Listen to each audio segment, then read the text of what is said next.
I am Don Cosby, and I am President of the Board of Directors. I want to welcome you all here. Before I go any further, Jamie, one of the world's, really this country's most renowned defense lawyers, was a theater major in college, and that's just something to think about. After hearing your speech, you can sway a jury, I will tell you that. What an excellent job. I want to say thank you to all of you for being here and participating in a momentous occasion, a moment of time for these young people. I want to say thank you to Dolly Blevins for her hard work. I want to say thank you to Craig and to the teacher and faculty of Fort Worth Academy of Fine Arts for their devotion to these young people. I want to say thank you to the friends who've come here tonight for this joyous occasion.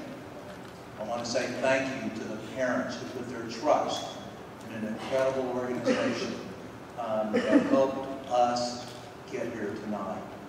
But more importantly, I want to say thank you to 52 of you who have meant so much to the past, to the present, to the future of every life of individual young student that has participated in the Fort Worth Academy of Fine Arts.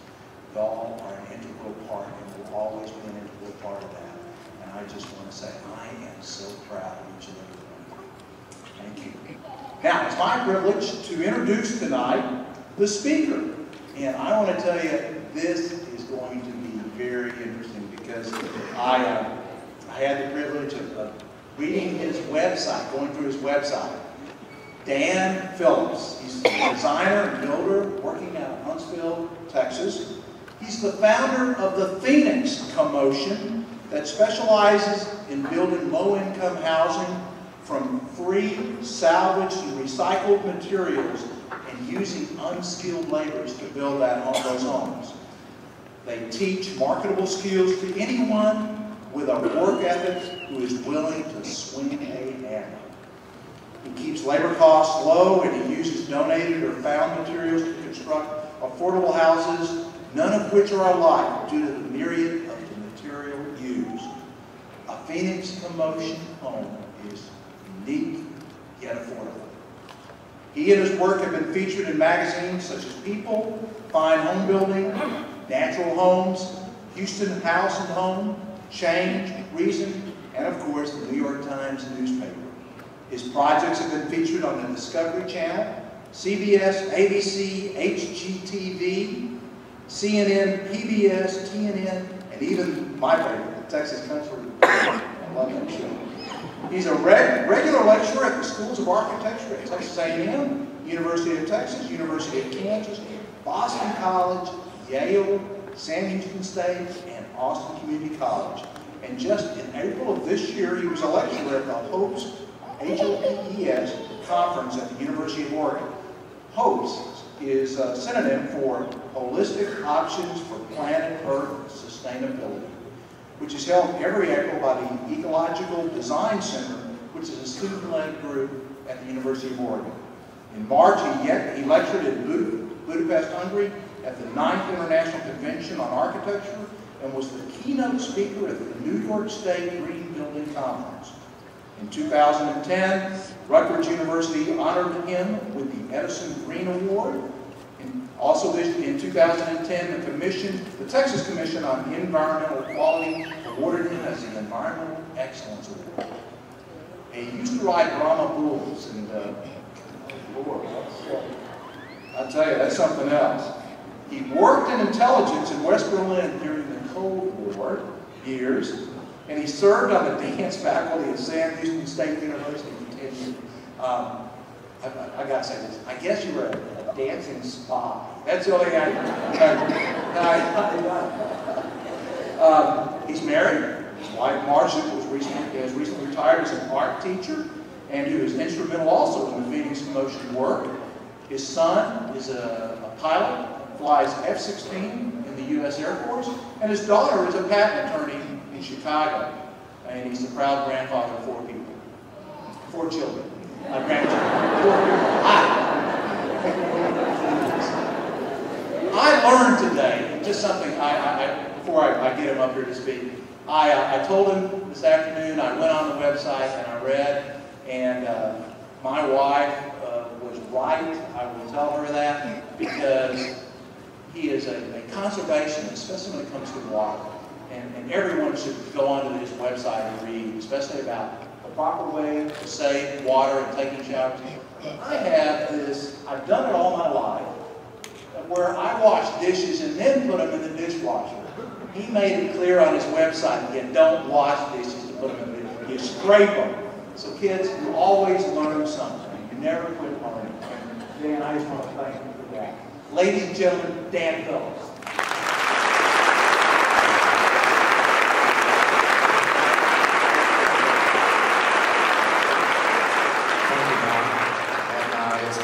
Here.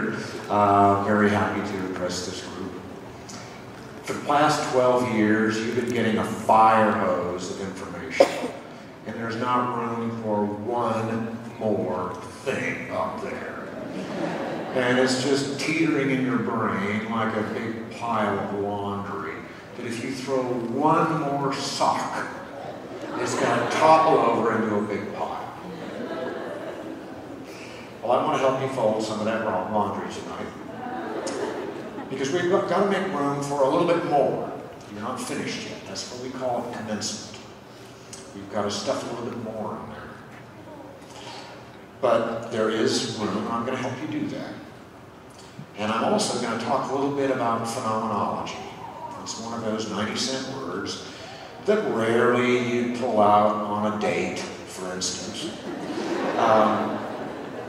But phenomenology is a branch of philosophy that studies who we really are in a world that really is. And it's fairly easy to understand phenomenology. All you have to do is close your eyes and touch your nose. In fact, close your eyes. Now touch your nose. Did anybody miss? No. You trusted who you were and all those deeper sensibilities. And that's a fairly complicated neurological event, touching your nose with your eyes closed. So we're going to go into that just a little bit. So that's the first little pile of laundry. I'll get back to that. Human beings have a need to protect the consistency of their data banks. For every perception we have, it has to tally with the ones like it before. After repeated exposure to some things, we go, oh yeah, I get that. And we size up the structural features of those, and we put it in the appropriate category. So I can show you an object you've never seen before. You go, oh yeah, that's a cell phone. But you've never seen this one before. You're sizing up the pattern of structural features and going, cell phone. But if I took a bite out of it, you go, wait a second. That's not a real cell phone. That's one of those new chocolate cell phones. And you'd have to start a new category right between chocolate and cell phones. Well, that's how we learn, through repetition. And repetition is one of those elements of principles and art, principles and elements of design that you've heard so much about. There's a basket of them. You have repetition and pattern and rhythm and mass and balance and harmony and variety, and you know what those are. You've heard them until you're ready to scream. Well, that isn't just a recipe that some guy cooked up. Those are basic human cravings. That's how we lead our lives. That's who we are. We crave repetition. And every one of your crafts weigh in on the topic of repetition. Repetition creates pattern. Choreographers know that.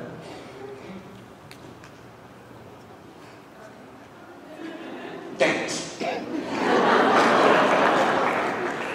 Musicians know that.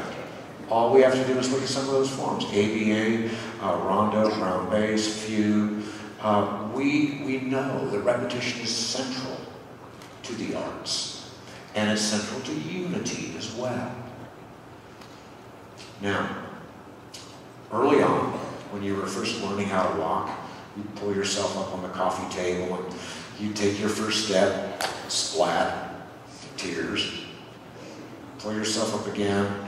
You made 2 steps this time, splat, tears. Eventually you got it. But in the meantime, you learned about gravity. And you learned that up is difficult and takes time. And down is easy and dangerous. If I asked you which is heavier, ding or dong, dark brown or powder blue, the space in the cellar or the space in the attic, since those things don't have any real mass, how is it that we answer dong, dark brown, and cellar? It's our experience with gravity, and is buried in deep deposits of experience from the day you were born. And our experience with gravity informs everything. It informs our sense of color and balance and line and mass and shape and repose and symmetry and asymmetry.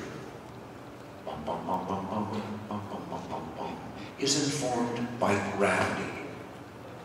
That isn't something that somebody just taught you on the blackboard. That bubbles up from seminal parts of yourself. Now, human beings need to be touched from the time they're born until the time they die. We need to be touched by parents, lovers, children, pets. We need to touch the environment and have the environment touch us. That informs our sense of texture. And so if I asked you, would you rather scrape your knee on a satin sheet or asphalt? You don't have to get out the manual and go to the knee scraping section and go, asphalt. Satin sheet. You know immediately, your muscles tell you that. Instantly. Now, every event in the world, every human interaction has a signature rhythm and dynamic. You recognize that. Now, I'm going to give you the same information without the rhythm. Flattens that out. Every teacher recognizes the rhythm and dynamic of a shouting match that's going to lead to a fist fight, even though it's around the corner. Whoop, something's going on over there. Gotta go.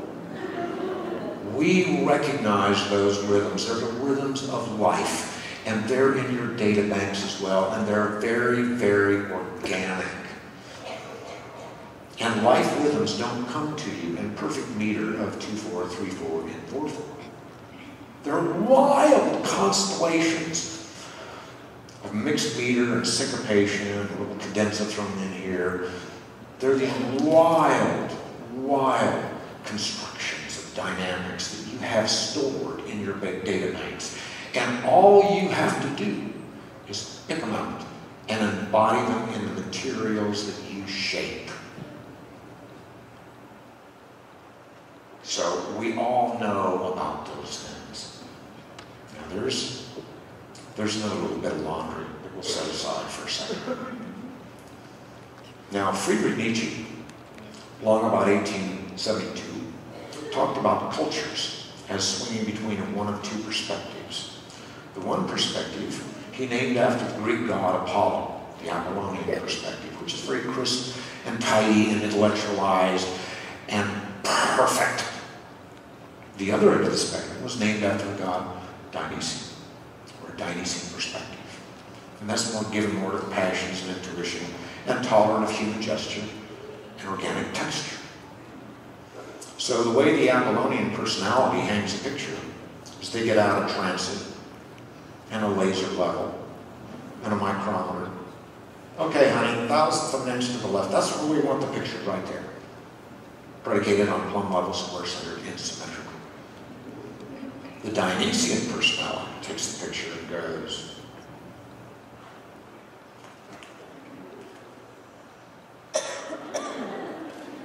that's the difference. We're accessing 2 different substrates for judgment. On the one hand, we have a predetermined model, plumb level, square-centered, and symmetrical. On the other, we're accessing those deeper sensibilities that are way down there, that have been deposited your entire lifetime. That's what you do as artists. You feel comfortable in that realm, and that scares a lot of people. Now, we're entering a culture that has a whopping Apollonian strain to it, in that everything is intended to have a procedure and a prescription and a recipe. Whatever it is, we have something in the manual for it. And you and I both know that that's not true. Now, arguably, the Industrial Revolution had its beginnings during the Renaissance. Then along about the French Revolution got a nice little jump start. By the middle of the 19th century, it's in full flower. And we're creating camouflages and gizmos and contraptions and machines that will do anything that up to that point in time had to be done by hand. Wow, how'd you get 20 of those at the time that I can only do one, and they're so perfect? Then here we go, right on up to today, and we've arrived at that notion that there is a paradigm and a model for everything except art. If we could get a machine that would just click out masterpieces, we wouldn't need you guys. But there isn't such a thing. Now, a subset of that Apollonian mindset is habit. We love habit. What would we do without habits? Because they release us from having to control with our cerebrum how we tie our shoe and so forth and so on. And so, are you a sock, shoe person? Or are you a sock, shoe person? Whatever you are, you might try the other way sometime. When you're putting on your makeup and shaving, do you start on the right side or the left side? Whatever it is, why don't you switch that around sometime? Just see what you think. Now, there are cultural habits as well. And they just arrive as pre-folded laundry. Here, you take this and put this right in your dresser. It's okay. And they abound in our culture. Christians are good guys, Muslims are bad guys, or vice versa. Democrats are stupid, Republicans are smart, or vice versa. It goes on and on and on. But the real world doesn't care what our issues are. A tsunami will annihilate Christians and Muslims, Democrats and Republicans with equal dispatch.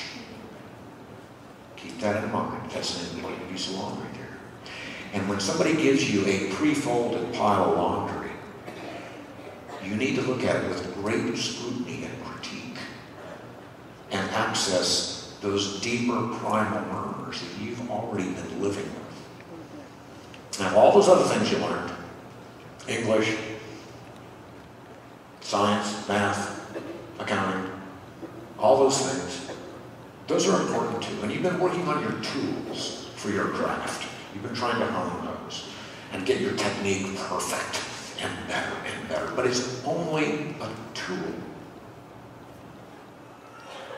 If you don't have a deeper passion to express, that technique doesn't do you much good.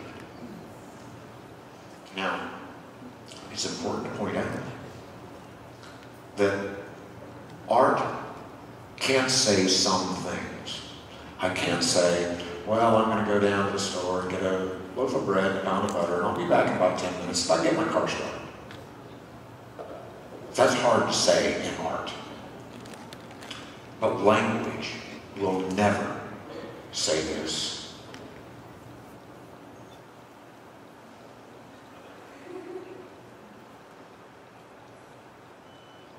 Ever.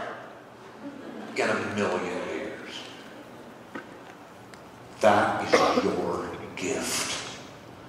And don't ever forsake that.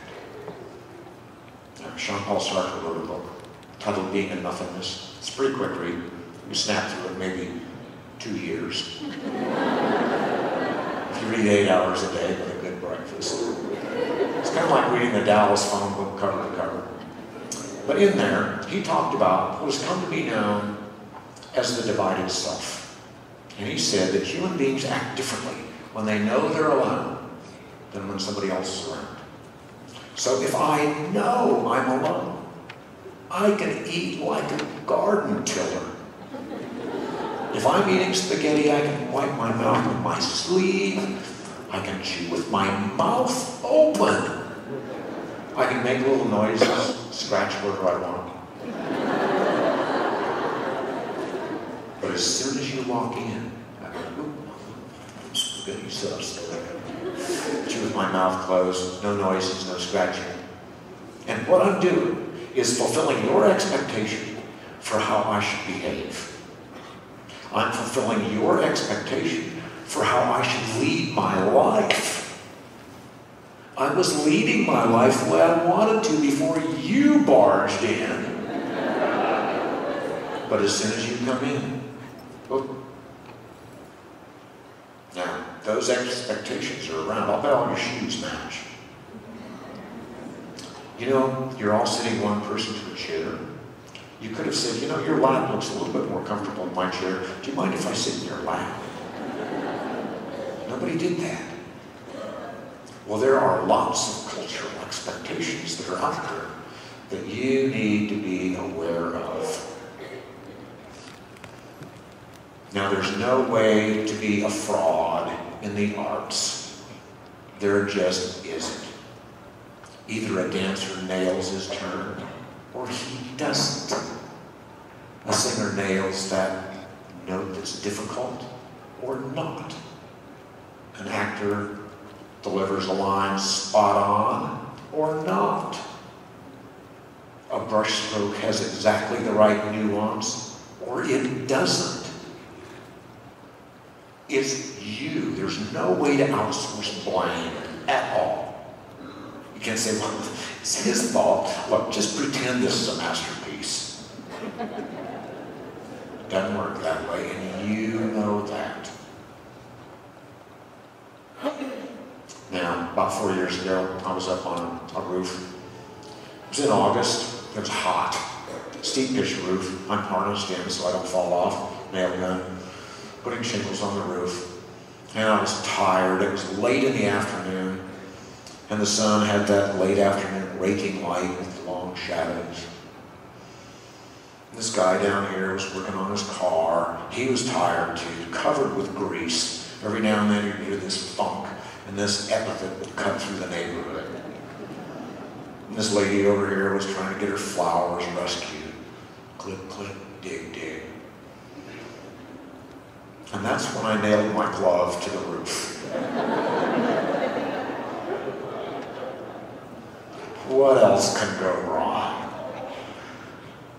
And right at that moment, beyond the trees where I could see, came this deep, strong, male, baritone voice that sang Amazing Grace. It filled the neighborhood. I just hung on that harness and was just paralyzed and teared out. Looked down. Here's this mechanic just listening.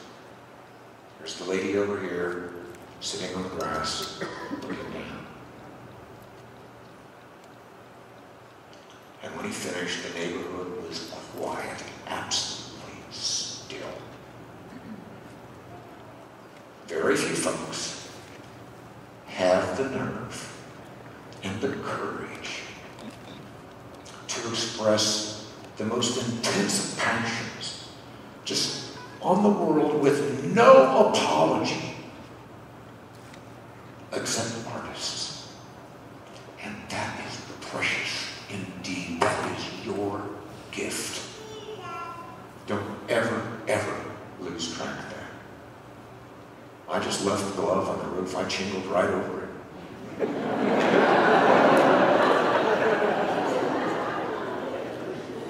Now, after graduation, after the parties, go off by yourself somewhere, and close your eyes and touch your nose, and revel in your humanity. In fact, you might even want to watch an inner movie whereby you save the world because you have the courage and the nerve to be comfortable in those terrifying parts of ourselves that nobody else has the nerve to go to. And afterwards, take a bow. And of course, there's an insane applause. You maybe want to fix some popcorn. Thank you and congratulations.